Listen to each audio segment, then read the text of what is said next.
Hello, fellow Star Wars fans. My name is Star Raptor, and welcome to this review for Star Wars Hyperspace: The Bad Batch Ghost Agents number 2. I know, what a mouthful. We're going to get into this review, but before we get started, make sure you go ahead and subscribe to the channel if you haven't already. Now, this one is written by Michael Moretzi, with pencils by Reese Hannigan, with colors by Michael Attier, with lettering by Tyler Smith, Jimmy Betancourt. So, getting into it, this one is basically a complete continuation of where we were last time. The whole premise of this entire miniseries is that Mace Windu has tasked the Bad Batch pre-Omega during the Clone Wars to go and get back vital data these Republic agents have on them that's been retrieved by some kind of thief. So they were running through level 1313 on Coruscant.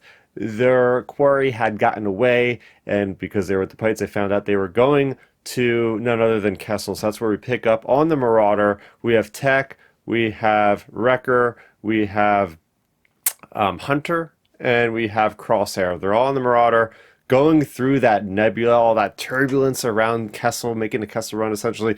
And it's great because we get to see how scared Wrecker is, right? It's such a tough exterior, but such kind of a childlike fear on the inside. So we get to see that going on. Amazing colors by Michael Attier with all that lightning, just the pulsing neon of it all looks absolutely amazing.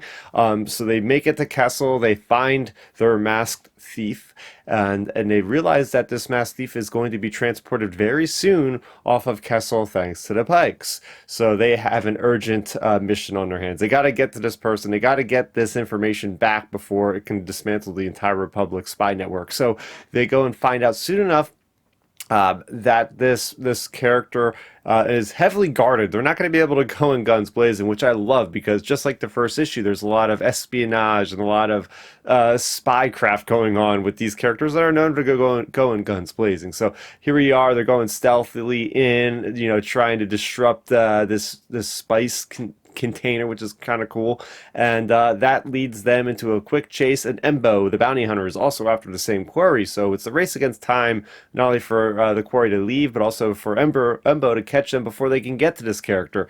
So Hunter is able to make the mad dash to the transport with this thief on it, gets on there. The rest of the Bad Batch are left behind, but then we are left in a moment of horror because we kind of knew this going in, right? Asajj Ventress is the thief. It's not a big surprise, but we get to see a Darth Vader caliber moment coming from Asajj Ventress, where she soon reveals herself sort of to the Pykes as not the most easygoing passerby, and she quickly slashes the lights off in this transport and just offs every one of the Pykes, and then names herself captain. It is such a Darth Maul Darksider type of thing, and that's when Hunter is on this ship looking at all this stuff undetected by Asajj Ventress, realizing, oh, I'm in deep poodoo right now. So absolutely love this issue. I think Michael Moretzi and the rest of the art team is doing an absolute awesome job. Something that really stood out to me